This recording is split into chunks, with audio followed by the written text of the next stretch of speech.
reunidos en la sala de meditación, debemos ante todo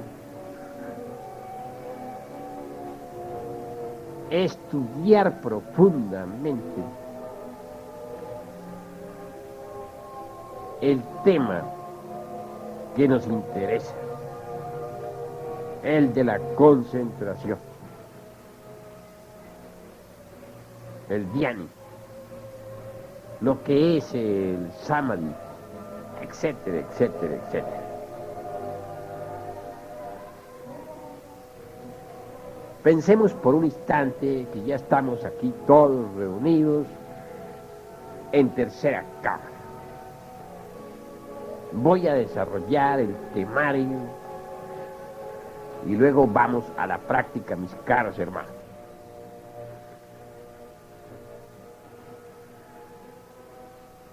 ¿Qué es la mente? Obviamente tenemos realmente muchas mentes, porque tenemos muchos yoes. Ya saben ustedes que los yoes personifican a nuestros defectos de tipo psicológico. Cada uno de esos yoes demonios tiene su propia mente. Así pues, cuando se habla de una mente, no se está hablando con entera claridad. Mejor es pensar en las muchas mentes y así la comprensión se hace más evidente. Ciertamente cada uno de nosotros parece un barco cargado de mucha tripulación, de muchos pasajeros. Cada uno de esos yoes es un pasajero y cada pasajero tiene su propio criterio, su propia mente, sus propias ideas, sus propios conceptos, etcétera, etcétera, etcétera. Cuando cualquiera de esos yoes, por ejemplo, se entusiasma por la gnosis, jura lealtad.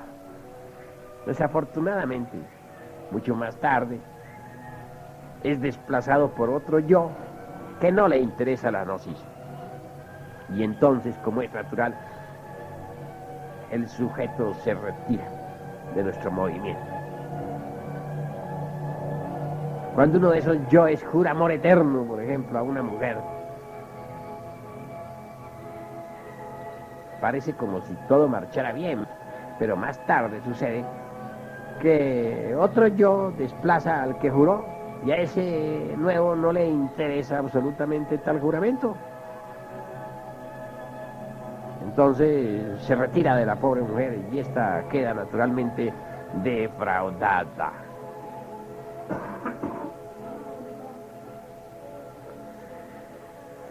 Así pues, mis caros hermanos, comprendiendo que la mente es múltiple porque tenemos muchas mentes, ahondemos un poco más en esta cuestión. ¿Qué es lo que necesitamos realmente para poder llegar a experimentar lo real, la verdad, a través del éxtasis, del samadhi? ¿Cómo llegar a tal estado de arrobamiento místico, trascendental? Esto es muy interesante, mis caros hermanos, muy interesante. Reflexionen, por favor, reflexionen.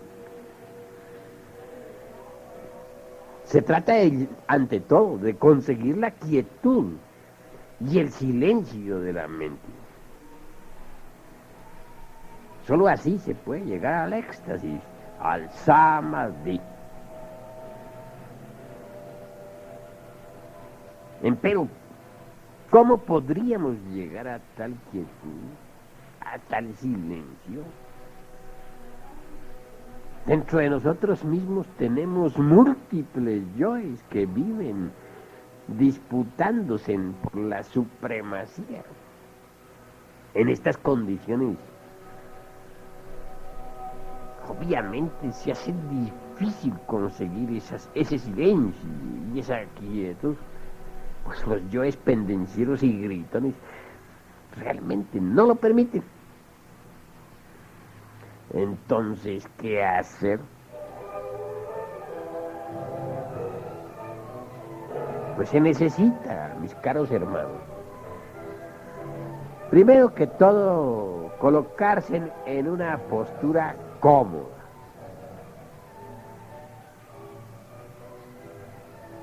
Entiendo que en el lumicial, en sala de meditación, conviene estar sentado, sí, pero con el cuerpo relajado.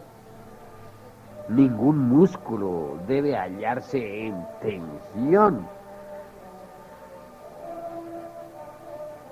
En la casa es diferente, allí puede uno acostarse en su cama con la estrella flamígera, posición de 5 puntas, es decir, piernas y brazos abiertos, cuerpo relajado, y entrar en meditación. O posición de hombre muerto, la famosa Sebatsani oriental, la postura de un cadáver, los talones juntos, los brazos a lo largo de los costados, el cuerpo completamente relajado, etc. Pero repito, y dispensen ustedes que repita, en el lumicial, en sala de meditación, debemos estar sentados, obviamente. Sí, pero con el cuerpo relajado. Entendido esto, mis caros hermanos, entonces entramos en la técnica propiamente dicha de la meditación. Cerremos los ojos. Conviene que los tengamos cerrados para que las sensaciones del mundo exterior, las percepciones, en fin, todos los objetos del mundo físico, las personas, las cosas, no nos distraigan.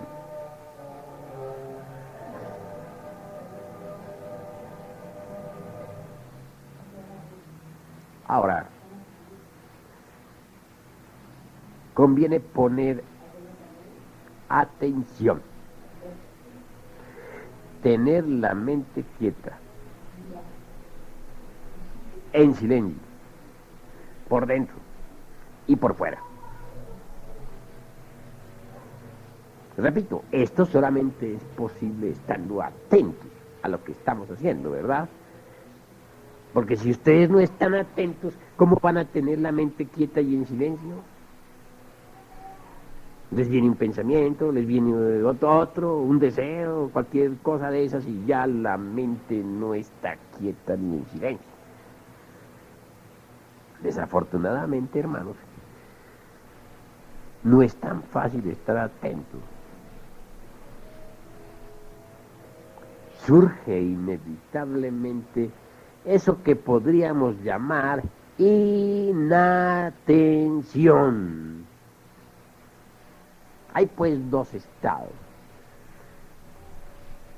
el de atención y el de inatención. ¿Comprendido? Si queremos estar atentos, surge lo opuesto, la inatención. ¿Y qué es lo que causa la inatención? Obviamente, los yoes que cargamos dentro, ¿verdad? Recuerdos, deseos, emociones, pasiones, acontecimientos del día, del mes, del año o de los años, memorias, rencores, resentimientos, etcétera. Eso es obvio. ¿Qué hacer entonces con toda esa multiplicidad del yo? ¿Qué hacer con esa inatención? Observarla, mis caros hermanos, observarla. Cuando uno serenamente observa todas las fases de la inatención, cuando de verdad las mira en forma detallada y sin tomar partido por esto o por aquello, en esa misma observación de lo que es inatento, surge la real atención. Cuando ésta surge, la mente queda quieta y en silencio.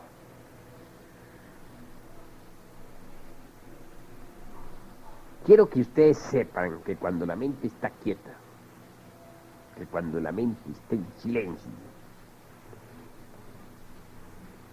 adviene lo nuevo.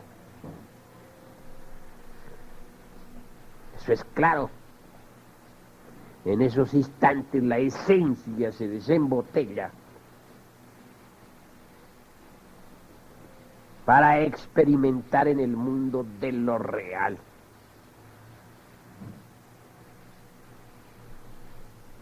En esa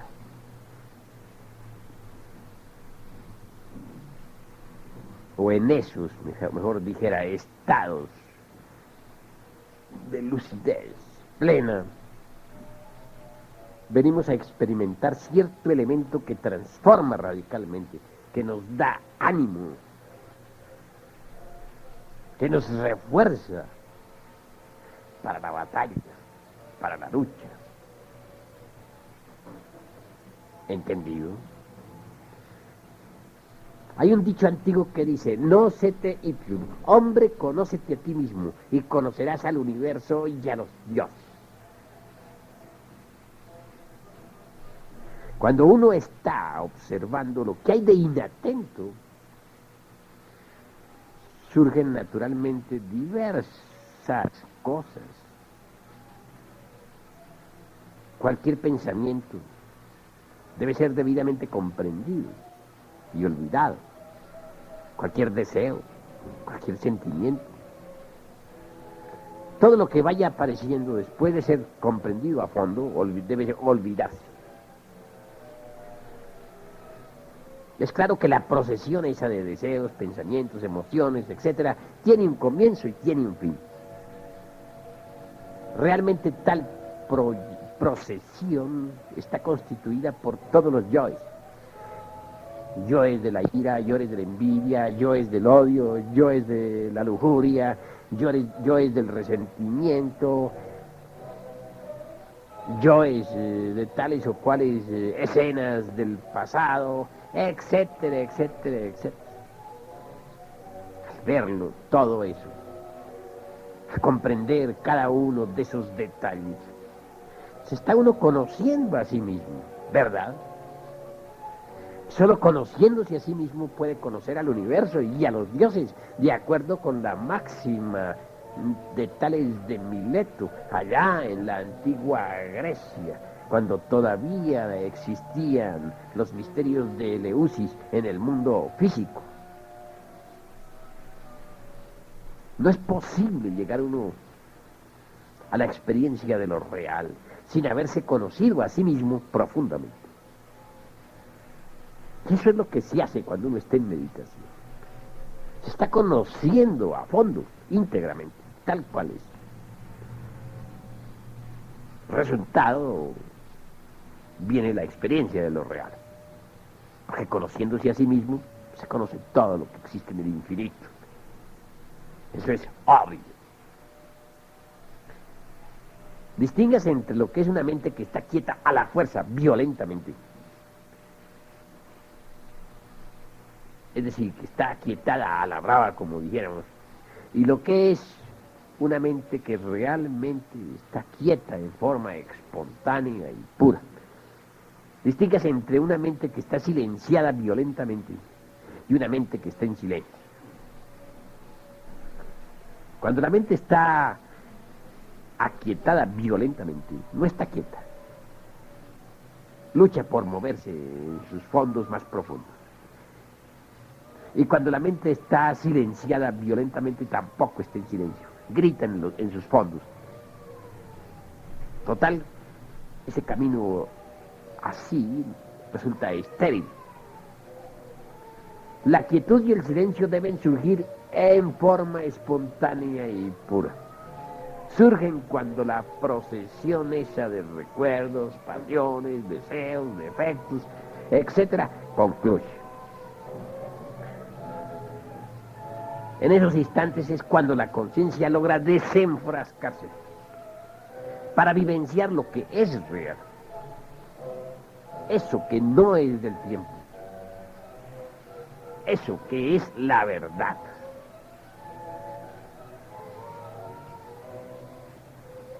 Así pues, mis caros hermanos, conociendo esta técnica, todos reunidos en pleno santuario,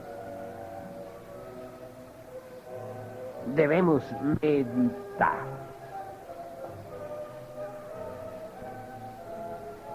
No quiero decirles a ustedes que la labor resulte fácil.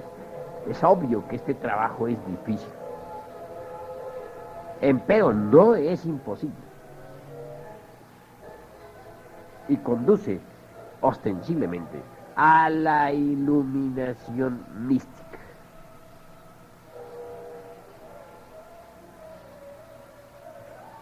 Quien se conoce a sí mismo, no lo olviden, conoce al universo y a los dioses.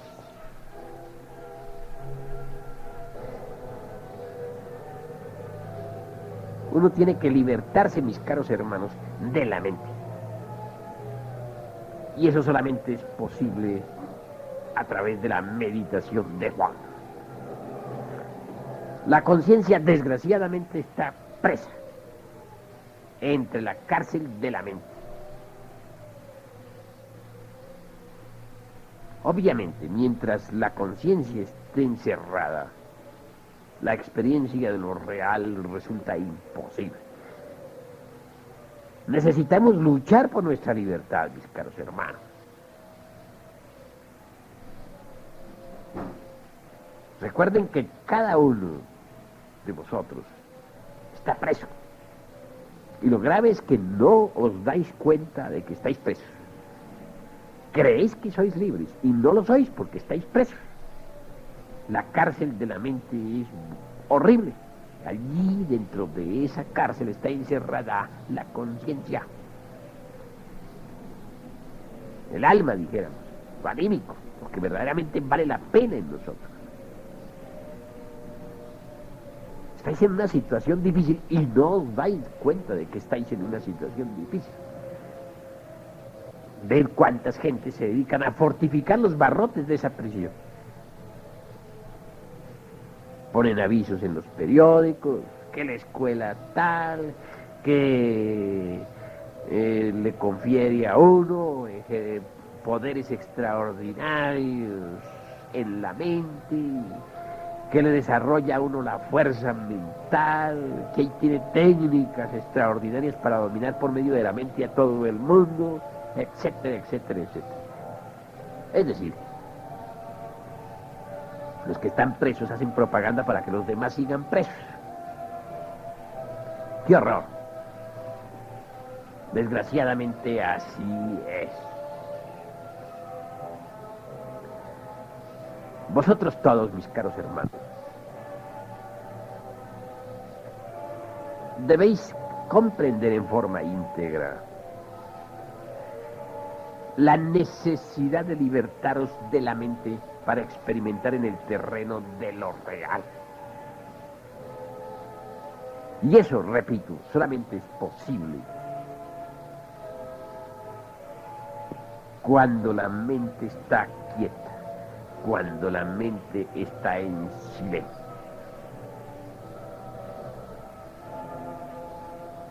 No dejo de aclarar, y en esto no quiero ahorrar esfuerzos de ninguna especie,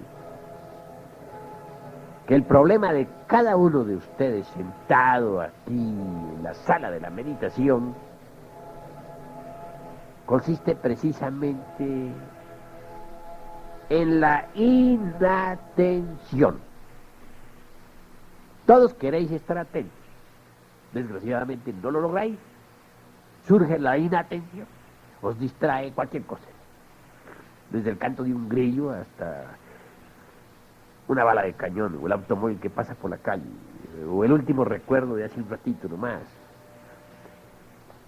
posiblemente cuando estuvisteis conversando con tu comadre, con vuestro compadre, o tal vez con alguna novia, etcétera, etcétera, etcétera. Por lo común el trajín del día deja tantas huellas en el fondo de la mente que cuando llega la hora de estar atentos no se logra. Entonces es cuando verdaderamente debemos comprender esta técnica, poner observación en la inatención, es decir, observar cuidadosamente lo que hay de inatento en nosotros. Cuando uno observa, repito, aunque me haga cansón con tanto repetir, todos los detalles de la inatención, es obvio que por tal motivo ya hay atención. Pues bien, la atención plena, mis caros hermanos, nos da precisamente la lucidez del espíritu. La atención plena nos lleva a una quietud natural, espontánea y simple de la mente. La atención plena nos lleva a un silencio bellísimo y muy profundo de la mente. Lo curioso es que cuando uno está verdaderamente atento, cuando realmente está en silencio, ni siquiera se da cuenta que está en meditación. Aquella quietud y silencio es tan natural, son tan naturales, que se olvida uno de que está practicando un ejercicio.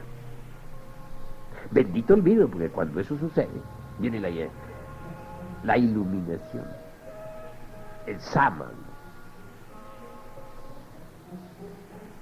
Ven, por ejemplo, hermanos, lo que sucede cuando uno está arrobado contemplando un cuadro de la naturaleza, o una película que le interesa, o a la mujer amada, o a un amanecer, un anochecer. Si realmente está uno arrobado en aquello, en esos instantes hay atención plena.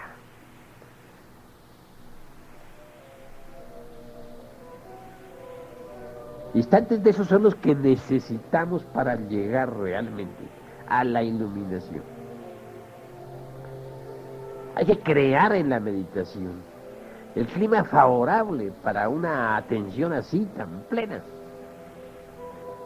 Y se crea ese ambiente favorable cuando se observa a fondo lo inatento. Entonces viene de hecho la atención natural. Y eso es lo indispensable para llegar a la verdadera iluminación interior, mística, profunda. Yo quiero, mis caros hermanos, que comprendáis todo esto, vosotros, pero que lo comprendáis a fondo.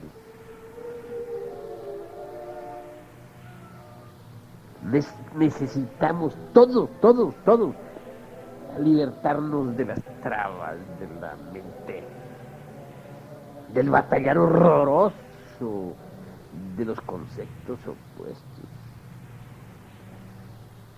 Necesitamos zafarnos de entre todo ese mare magnum de opiniones, teorías, autores, etcétera, etcétera, etcétera.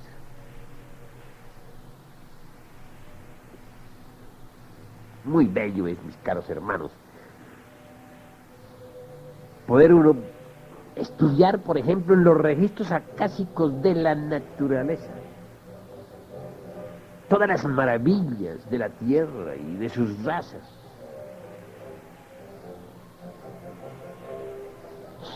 Eso es asombroso. Si uno lee, por ejemplo, a la maestra Elena Petronila Blavatsky, resulta maravillosa cuando habla sobre cosmogénesis, antropogénesis, etc.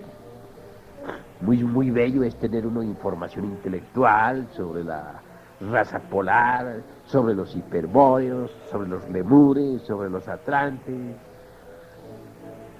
etc. Pero otra cosa uno es experimentar eso en forma directa. Sucede que en los registros acásicos de la naturaleza, nosotros podemos experimentar en forma directa. Pero se hace necesario zafar a la conciencia dentro del intelecto. Con la conciencia emancipada, podemos revisar todos los archivos sellados de esta gran naturaleza. Viajar en el tiempo. Vivir en esas épocas antiguas. Primera, segunda, tercera, cuarta raza, etcétera. Recordar nuestras vidas anteriores, mis caros hermanos. Eso es formidable, ¿verdad? Pero sería imposible realmente todo esto si continuamos presos, metidos en esa horrible prisión de la mente. Quiero que os libertéis. Y esto se hace por medio de la meditación de fondo.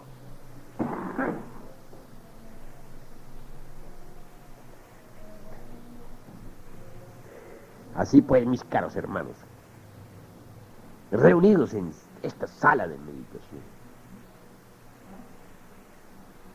debemos comprender la necesidad de emanciparnos cada vez más y más de los procesos de tipo intelectivo razonativo.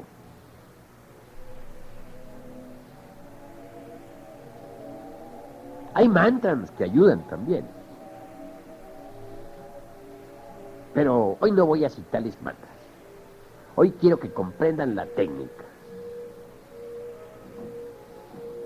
Y me parece que podría hacerse más clara esta plática si los hermanos aquí presentes hacen preguntas relacionadas con la meditación. Voy a darles pues aquí a nuestros hermanos presentes la oportunidad de que pregunten para aclararles esta cuestión en forma más profunda. Si alguno de ustedes tiene algo que preguntar, puede hacerlo con la más entera libertad. Maestro, le agradecería su consejo acerca del tipo de sillas o posiciones que usted considere más favorables para la mejor práctica de la meditación. Con el mayor gusto responderé a su pregunta, mi estimable hermano. Obviamente, siempre se debe buscar la posición más cómoda. Mientras menos estorbe el cuerpo físico, pues tanto mejor. En lumiciales, pues es aconsejable estar sentados cómodamente al estilo occidental. Bueno, si algunos quieren también usar la posición oriental, pueden usarla. Piernas cruzadas,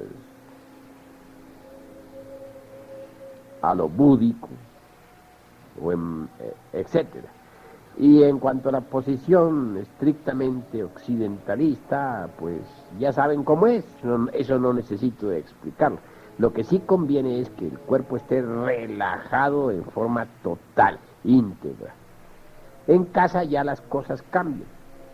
Allí pueden ustedes, como lo dije ya, acostarse en la posición flamígera de estrella de 5 puntas, teniendo naturalmente todo el cuerpo relajado, o en la posición sevasana de tipo oriental, la posición de hombre muerto de que ya les he hablado, o con los brazos cruzados sobre el pecho, tal como se ve en algunas momias egipcias, quedando la mano y brazo derecho cruzada sobre el izquierdo, etc.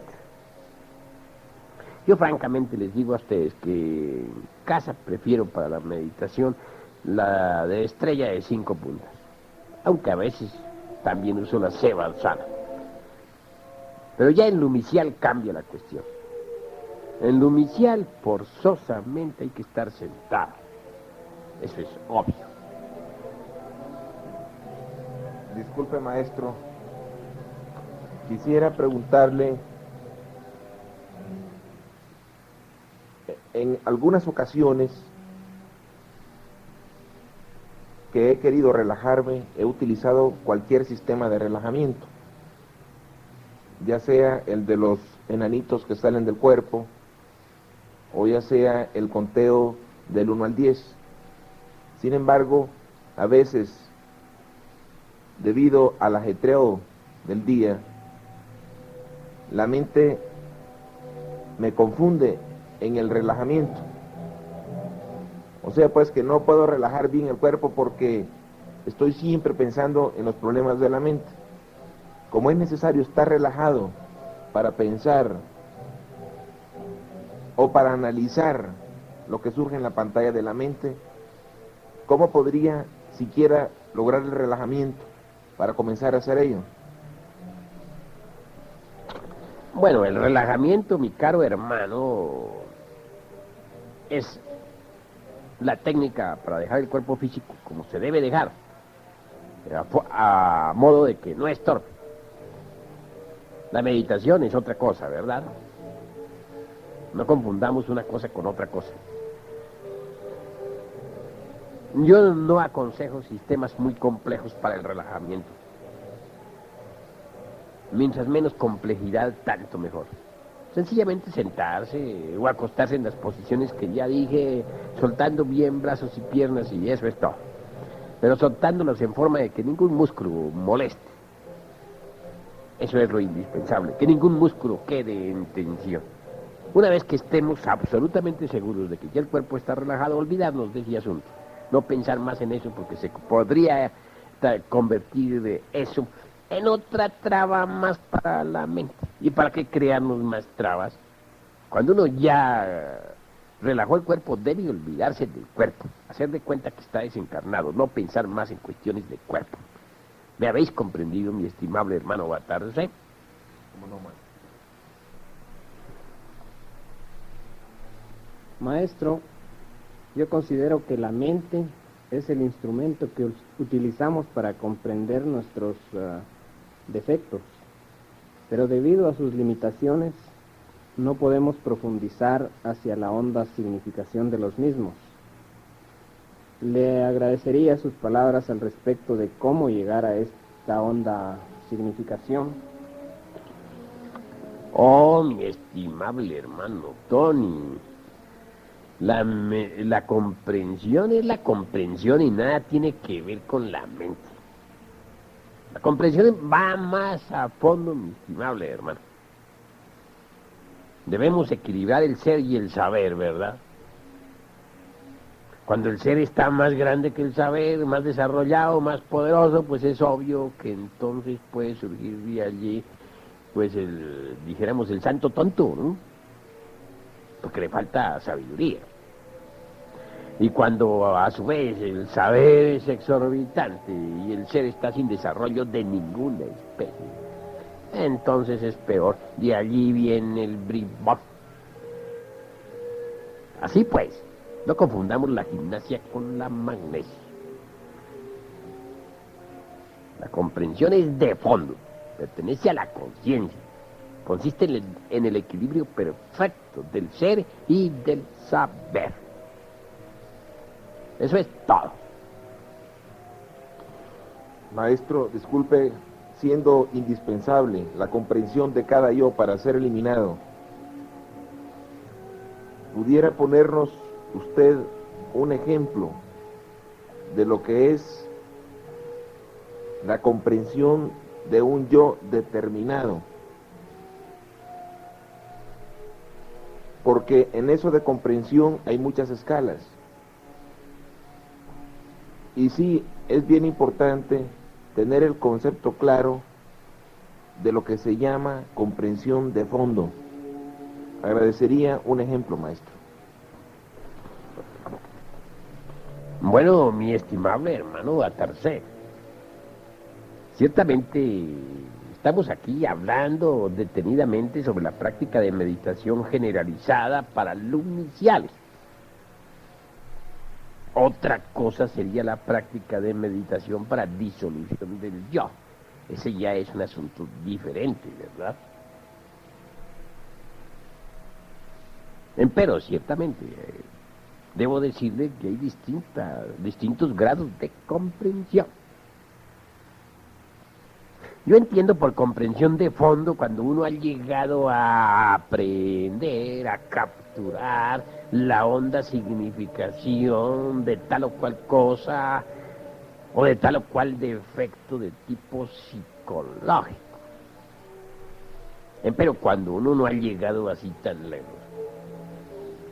cuando tan solo comprende el proceso, por ejemplo, de la ira, o del egoísmo, o del odio, y nada más, pero que no ha capturado realmente su íntimo significado de fondo. Hay cierta comprensión, pero no es la comprensión de fondo, es la comprensión de superficie. En todo caso, en esto de la comprensión hay muchos y muchos grados, escalas y sistemas, diversos niveles, porque muchas veces uno ha estudiado un libro y cree que ya lo comprendió. Y lo lee un año después y resulta que se da cuenta de que no lo había comprendido. Habéis visto, por ejemplo, mi libro, El Parsifal, ¿verdad? Ese es un libro para estudiarlo durante toda la vida. Sin embargo, hay muchas gentes que creen que ya lo comprendieron. Pero cuando lo vuelven a leer, se dan cuenta de que les faltaba comprenderlo más. Y si repiten la lectura años más tarde, se dan cuenta de que no habían entendido nada. Que les faltaba todavía comprender. Total que esto de la comprensión es algo muy elástico.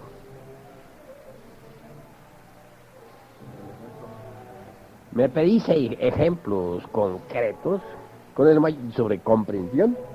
Con el mayor gusto voy a citaros uno, nada más que uno experimentado en mí mismo, porque me gusta hablar sobre lo que yo mismo he experimentado. Por ejemplo, cierto día metido bajo tierra dentro de la cámara de reflexión del Sumum Supremum Sanctuarium, me propuse, mis caros hermanos, comprender aquella estancia de Xi'an donde se nos habla del primer instante relacionado con la fecundación de las aguas caóticas. Intelectualmente siempre había entendido que el fuego hace fecunda a las aguas de la vida. Eso es obvio. Intelectualmente había comprendido que el tercer logos fecundó las aguas caóticas en el amanecer de la existencia para que surgiera el cosmos. mas no había aprehendido su honda significación. Necesité de la quietud y silencio de la mente. Y en esos instantes me visitó la maestra Elena Petronila Vázquez y me dijo: hay que... El tercer logos, dispensen ustedes, el tercer logos dijo a su esposa: y fecundar la materia caótica para que surja la vida. Empero, tú verás. Ella me narraba eso, sí, pero faltaba algo más. Revivir yo aquello. Revivir ese drama. Y lo conseguí a través del Samadhi. Fui testigo de la aurora de la creación. Vi el instante en que el primer logo se emanó de sí mismo al tercero. Vi el instante en que el primer logo se ordenó al tercero, diciéndole: id, fecunda a tu esposa la materia caótica para que surja la vida. Empero tú verás. Fui testigo de esa escena. Y es obvio, entonces hubo aprehensión de su honda significación. El anciano aquel se inclinó reverente, vestido con un manto azul, y luego inició el gran trabajo con los rituales del fuego. ¿Me habéis comprendido? En el primer caso solamente había información intelectiva, en el segundo había aprehensión de fondo. En el primer caso había comprensión puramente, dijéramos, informativa o intelectiva. En el segundo, verdadera comprensión de fondo. Eso es todo. Gracias, maestro. Me refería a la comprensión de un yo. Usted menciona en el Parsifal develado sobre la profunda comprensión del yo de la ira. Menciona algo que no recuerdo. ¿Pudiera ser tan amable de explicarnos esa comprensión? Es claro, mi estimable hermano Baltar, sí, es claro. Indudablemente, por ejemplo, podemos nosotros comprender lo que es la ira.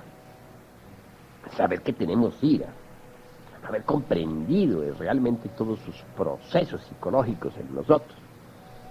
Cómo se desarrolla la ira, cuáles son sus orígenes, por qué surge ira en nosotros en un momento dado, etcétera, etcétera, etcétera. Y sin embargo, a pesar de haber comprendido, no haber logrado, sin embargo, capturar la honda significación de la ira. Cuando uno ha captado la honda significación de la ira, pues todo cambia. Por ejemplo, supongamos que vais manejando tu automóvil y alguien con otro automóvil choca contra ti. Claro, tú tienes un momento de arranque de ira y eso te incomoda, ¿verdad? Llegas a casa, meditas a qué se debió, posiblemente descubres que esa fue falta de paciencia, falta de serenidad tuya, falta de dominio de sí mismo. Nada más, hasta ahí habéis comprendido. Capturar la honda significación de aquella ira es algo, vamos mucho más lejos. Porque si tú capturas la honda significación de aquella ira, puedes descubrir que ella en sí misma no es más que el resultado de la ignorancia. Vienes a descubrir con asombro místico que tal choque pudo haber sido producido por la ley del karma, pero que tú ignorabas la ley del karma, que ignorabas que debías esa deuda kármica. Llegar a saber eso es haber captado la honda significación. ¿De qué? ¿De la ira? Sí, de la ira. Descubriste que esa ira había tenido base en la ignorancia, que ignorabas la ley del karma. Al ver cómo se procesa el karma, al leer en los registros acásicos de la naturaleza, es claro que en tercera cámara recibimos fuerza, porque realmente en la sala de meditación se establece un vórtice de magnetismo extraordinario. Nos cargamos, por decirlo así, de electricidad trascendente para seguir con firmeza en nuestras prácticas esotéricas. En casa debemos aprovechar la fuerza que hemos acumulado y practicar con intensidad la meditación. Es obvio que en la sala estamos muy asistidos por todas las fuerzas magnéticas. Es también cierto que en casa dependemos de nosotros mismos y de la ayuda de nuestra divina madre Kundalini. Las técnicas pueden ser iguales, tanto en casa como en la sala de la meditación. Pero en cuanto a la relajación sí hay una diferencia, porque uno en su casa puede tranquilamente acostarse en el suelo si quiere, en la posición de flamígera o sevasana, o en su cama, etc. Ya cambia la cuestión, mientras que en el inicial solamente puede estar sentado. En cuanto al estudio sobre nuestros defectos psicológicos, el estudio del yo, del mí mismo para disolverlo, bueno, también pueden hacerse en tercera cámara meditaciones de este tipo. Pero en esta conferencia pues, no quiero propiamente dirigirme a eso. Únicamente quiero decirles a ustedes que en la casa puede uno meditar profundamente en los yoes. Es decir, primero descubrir un defecto y luego trata de comprenderlo a través de la meditación, etcétera, etcétera, etcétera, en casa. Mas no quiero, como te digo, enfrascarme en este asunto hoy porque el objetivo de esto, de esta plática, es la meditación de tercera cámara y el temario que hoy estamos estudiando es el de la quietud y silencio de la mente. Para no confundirlos, no quiero mezclar una cosa con otra. Maestro, disculpe, si uno en tercera cámara, por decirlo así, se durmiese completamente en su cuerpo físico, pero tuviera una experiencia en el astral, o sea pues que uno se encontrase en cualquier lugar del astral, ya sea con conciencia o sin conciencia, pero que uno trajera vívidamente el recuerdo, ¿puede considerarse tal experiencia en el astral como éxtasis? Bueno, mi caro mano, este es un éxtasis de tipo muy inferior, ¿verdad? Porque el viaje por el mundo meramente astral es el más inferior, o casi el más inferior de los viajes. Eso es claro. Considérelo como un tipo de éxtasis inferior. Nada más. Sin embargo, ha habido un desdoblamiento en este caso, y un desdoblamiento concreto, exacto. Un desdoblamiento que debe ser tenido en cuenta porque ya es un principio, es un comienzo, ¿ves? Nunca puede uno tratar de entrar de una vez a lo más alto sin haber pasado por lo más bajo, ¿verdad? Bueno, eso es todo. Entonces, maestro, ¿en qué se diferencia ¿en qué podemos diferenciar una experiencia en el astral de una experiencia en el mental o en el causal o en el mundo espiritual? Bueno, naturalmente, en los distintos grados de esplendor. En eso está la diferencia.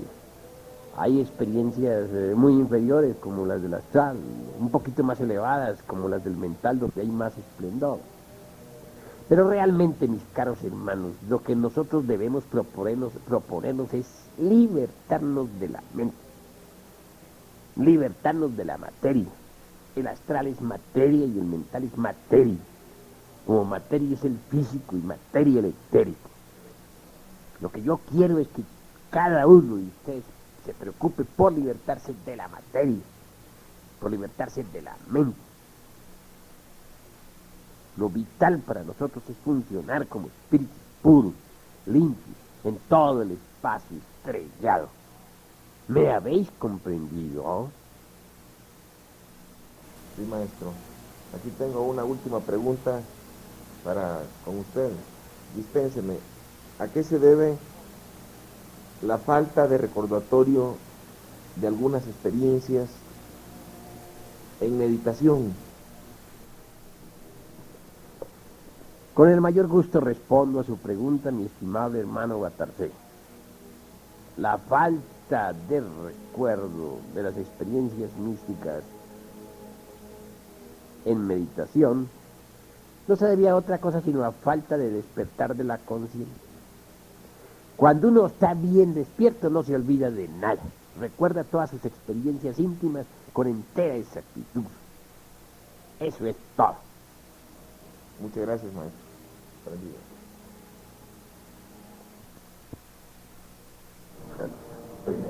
Bueno, mis caros hermanos, vamos a empezar la meditación.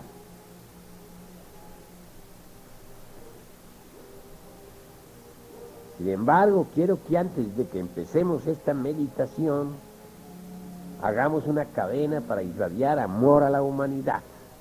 Todos de pie, por favor, todos. Hagamos la cadena, pues. A ver, que refuercen la cadena. Repitan conmigo, que todos los seres sean felices, que todos los seres sean dichosos, que todos los seres sean en paz. Otra vez, que todos los seres sean felices, que todos los seres sean dichosos, que todos los seres sean en paz. Otra vez, que todos los seres sean felices, que todos los seres sean dichosos, que todos los seres sean en paz. Ahora demos forma a nuestro mantra sagrado Aum.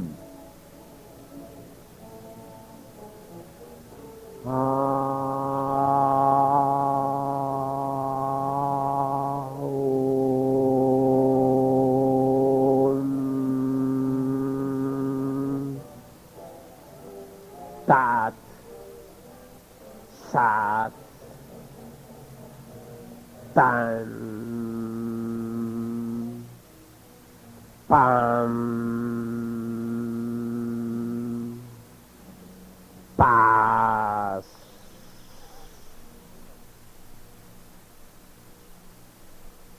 Entonemos ahora los mantras de nuestra cadena esotérica de tercera cama.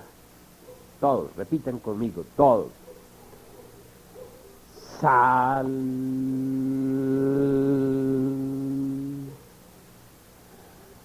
Tul,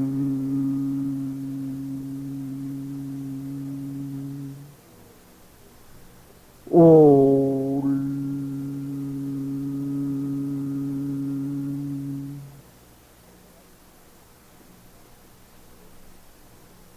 hagan el signo del microcosmo, mis caros hermanos.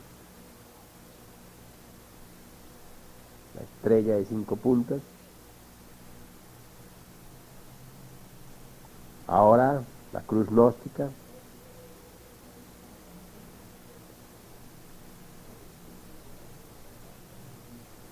Favor tomar asiento, mis caros hermanos.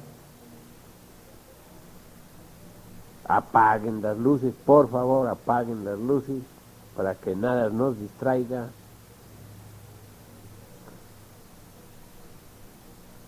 ¿Ya están las luces apagadas?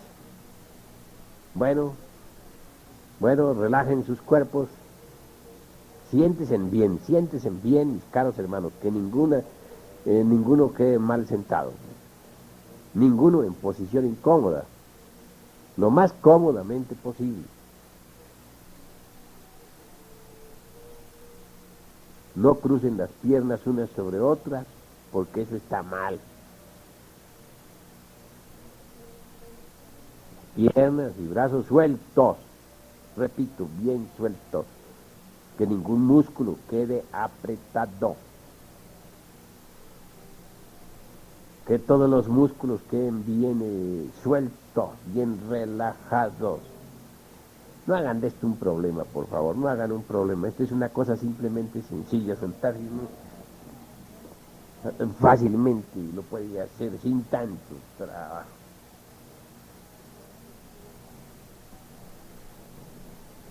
A ver, ¿ya están relajados? Para eso no se necesita de tanto trabajo, únicamente que uno esté seguro de que ninguna parte de su cuerpo está en tensión. Eso es todo. Cuanto a las manos, pues sí, colóquenlas como quieran, no se peguen de detalles, porque si ustedes se pegan de detalles físicos, tales detalles se convierten en otra traba para la mente. Nuevos problemas más de los que ya tenemos, ¿verdad? Bueno, creo que estamos listos. Ahora cierren sus ojos.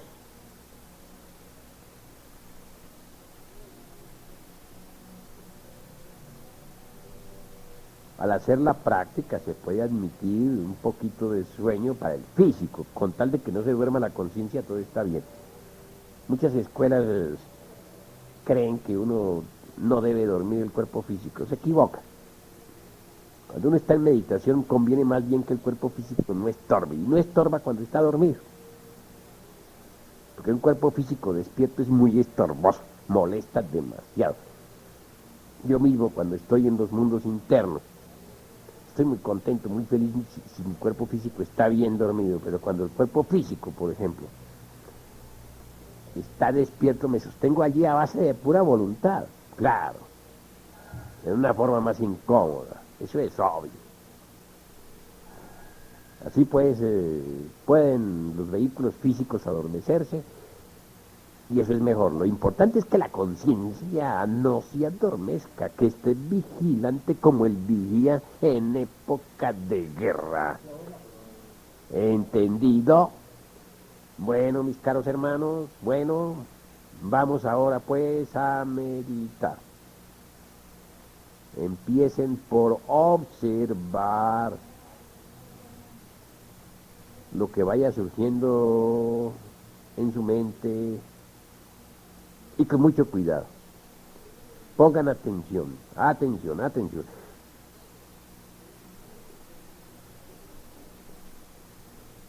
Pongan atención en lo que uno tiene de inatento. Lo que uno tiene de inatento son los deseos que van apareciendo, las emociones, las pasiones, los recuerdos de las cosas del día, del ayer, del anteayer, etcétera, etcétera, etcétera. Observen, observen, observen, por favor, observen lo que vaya apareciendo en su mente. Observen y con mucho cuidado observen. Pongan atención en todo eso que vaya apareciendo. Pero comprendan, sí, comprendan lo que va apareciendo, mis caros hermanos. Compréndanlo y olvídenlo. Y si algo nuevo surge, pues compréndanlo y olvídenlo. Y si otra cosa nueva surge, pues compréndela y olvídenla. A ver, entren pues en meditación. Adormezcan sus cuerpos físicos un poco más, un poco más, un poco más, pero con la conciencia alerta, alerta, ¿verdad? Alerta, alerta.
Bueno, mis caros hermanos, como esta no es sino pues la indicación práctica de cómo se debe meditar, solo me resta deciros que es conveniente que estas prácticas se hagan durante una hora seguida, una hora seguida. ¿Entendido?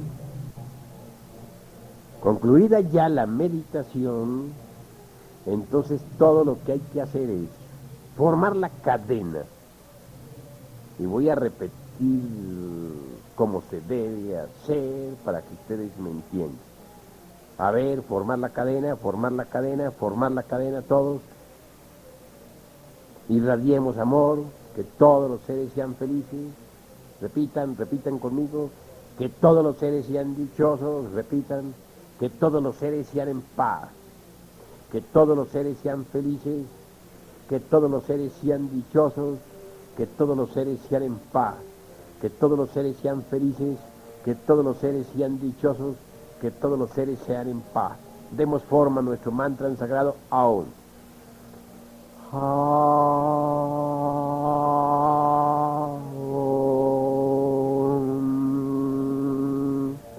Tat, Sat, Tan, Pam, Paz.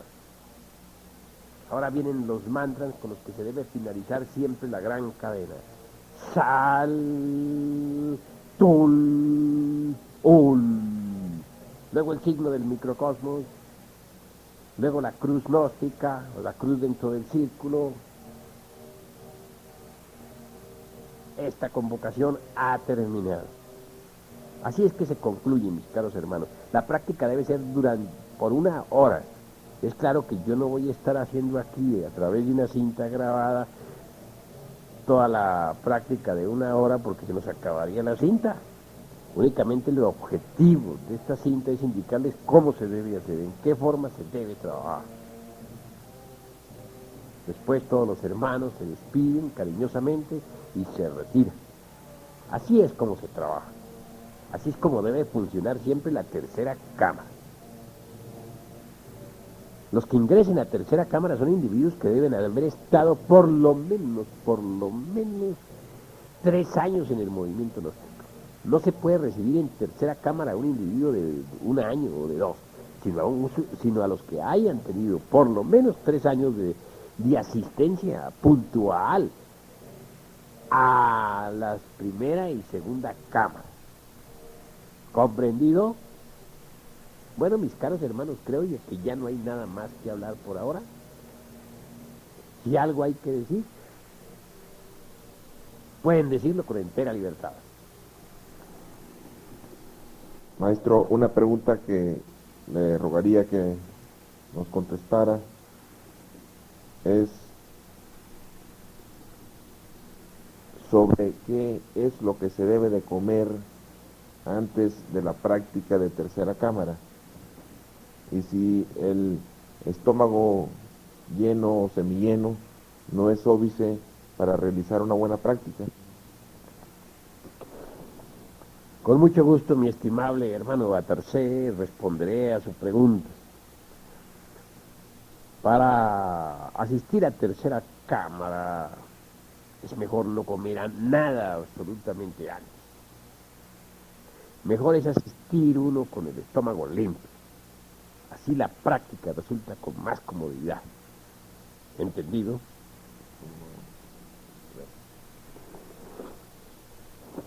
Esta otra pregunta que tengo aquí no tiene nada que ver con la práctica de tercera cámara, sino con lo que hablamos sobre la aprehensión del hondo significado de los yoes.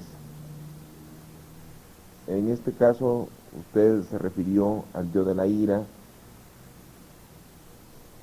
y cuyo hondo significado era la ignorancia. Mi pregunta es la siguiente, maestro.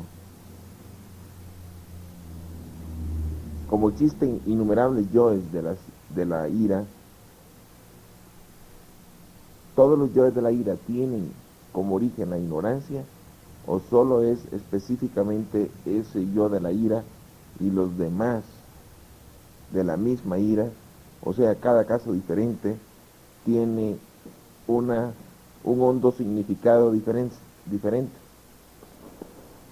Muy bien, mi estimable hermano Batarcé. Con el mayor gusto voy a dar respuesta a su interesante pregunta.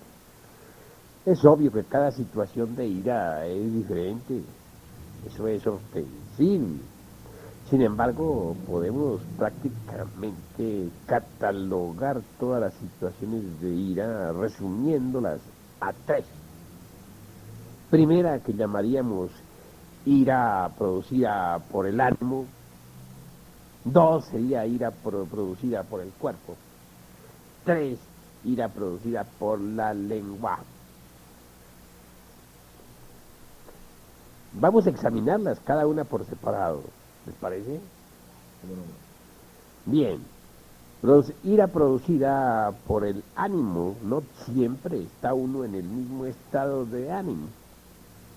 Alguien puede producirle a uno ira, si le dice tal o cual palabra, en un estado de ánimo, y sin embargo en otro ánimo pueden repetirle a uno la misma palabra y no sentir uno nada. Cualquier insultador puede herirlo a uno fácilmente si lo encuentra en un estado de ánimo, pero en otro estado de ánimo el insultador puede que no encuentre eco en uno. Así pues, los estados de ánimo son muy variados. Y es claro que según el estado de ánimo, pues, nos encontramos más o menos serenos. Hay pues iras producidas por el estado de ánimo. Segundo, ira producida, por ejemplo, por el cuerpo. Estando uno, por ejemplo, con mucho calor, se pone insoportable, ¿verdad? Si el calor es muy sofocante y puede que haya hambre, la cosa es más grave. Y si hay sed, pues es peor. De manera que los estados de ánimo influyen mucho. También hay quienes se sienten iracundos, no por el calor. Hay quienes se sienten iracundos por el frío, por ejemplo. Hay quienes se sienten iracundos ni por frío ni por calor, sino sencillamente porque tienen hambre y el hambre los pone de mal genio o porque tienen sed, ¿verdad? De manera que la ira puede ser producida también por el cuerpo. Estando un enfermo puede que también se ponga iracundo en algunas ocasiones. Puede que un dolor de muela le dé a uno ganas de dar golpes. En fin. Es otro estado. Hay iras producidas por la lengua. Sí, la lengua viperina de las devotas es terrible, ¿verdad? Los enredos de las comadres, de los compadres, por ahí, sobre todo las comadritas son un problema. Bueno, naturalmente aquello del dicen que se dice, la calumnia, en fin, todo eso pues puede provocar ira. Ira producida por la lengua. A la lengua y uno también puede iracunda responder con palabras hirientes, ¿verdad? De manera que la ira de la lengua, obsérvenla.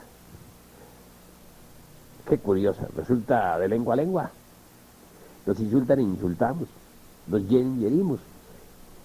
Usamos la palabra en esa forma, mal usada, ¿verdad? Pero así es la humanidad. Bueno, la ira, pues, vean ustedes, tiene tantas facetas. Cada situación de ira es diferente, pero todos los aspectos de la ira se reducen a tres. Mejor mencionemos esos tres en una forma un poquito más ordenada. Cuerpo, ánimo y lengua. ¿Entendido? Aprender la honda significación de todo eso es importante. Por ejemplo, los calumnian y claro, si nuestro estado de ánimo no está muy bueno, nos sentimos ofendidos. Y reaccionamos violentamente. Interesante sería después comprender, y además de comprender, llegar a captar la honda significación. Cuando captamos la honda significación, cambia el panorama. Puede que aquel que nos ha calumniado o que nos ha insultado sea una víctima nuestra. Sí, puede haber sido víctima nuestra en una pasada reencarnación. Puede que nosotros hayamos herido a aquella persona y ahora está reaccionado con nosotros, vengándose, aunque en forma inconsciente. En este caso es un karma que nosotros no habíamos entendido, pero cuando ya lo entendimos, entonces hemos capturado su honda significación. Sería muy largo extendernos en todos estos detalles, pero ya lo saben, si hay algo más que aclarar, pues pueden preguntar, mis caros hermanos. Maestro, dijo usted que la comprensión no era de la mente, y luego en otra parte nos dijo algo acerca de la comprensión intelectiva. ¿Cómo es eso, maestro? ¿Me puede explicar? Bueno, mi caro hermano, aparentemente hay una contradicción, ¿verdad? Sin embargo, subraye usted la palabra intelectiva. Subrayela y vaya al fondo. Yo quiero ante todo que comprenda usted a fondo el significado de todo esto. Cuando dije comprensión intelectiva, no me limité realmente a intelecto. No, quise ir más allá del mero intelecto. Por eso le digo, subraye. Pero como el intelecto naturalmente es el instrumento de manifestación aquí en el mundo físico, porque sirve de vehículo a la conciencia, aunque está prisionera dentro del mismo intelecto, siempre sirve de vehículo. Naturalmente, por eso hablé de información o de comprensión intelectiva. Lo hablé, dijéramos, en una forma convencional, porque la comprensión, repito, y subrayo, no es intelectiva. Pero aclaro, el intelecto sirve de instrumento a la conciencia. Naturalmente, sirve cuando quiere servir, ¿no? Cuando uno logra dominar la mente. Desgraciadamente, son muy pocos los que saben dominar la mente. ¿Entendido? Sí, maestro, muchas gracias. Maestro, en una pregunta que le hicimos anteriormente, tengo una duda acerca del relato que nos explicó usted, que tuvo en el interior de la tierra, en el Sumum Supremum Sanctuarium de Colombia.